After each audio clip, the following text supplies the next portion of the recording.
হুজুর মাওলা হাসান একদিন হযরতে আমিরে মুআবিয়া রাদিয়াল্লাহু তাআলা আনহুর ঘরে গেলেন। কোথায়?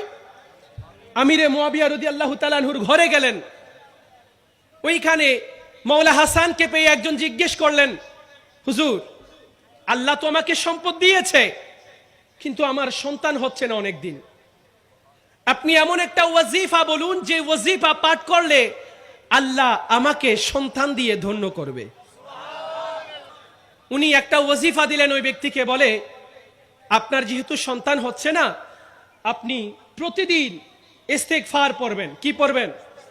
আমরা যেটা পড়ি বিভিন্নভাবে আমরা ইস্তেগফার পড়ি, আস্তাগফিরুল্লাহ এটা পড়ি, আরো অনেকভাবে ইস্তেগফার পড়া যায়। তো ওই ব্যক্তি অনেক দিন ইস্তেগফার পড়া শুরু করে দিলেন, অনেক দিন পাঠ করলেন। হঠাৎ একদিন হযরতে আমিরে মুআবিয়া রাদিয়াল্লাহু তাআলা আনহুর সাথে ওনার দেখা হয়ে গেল।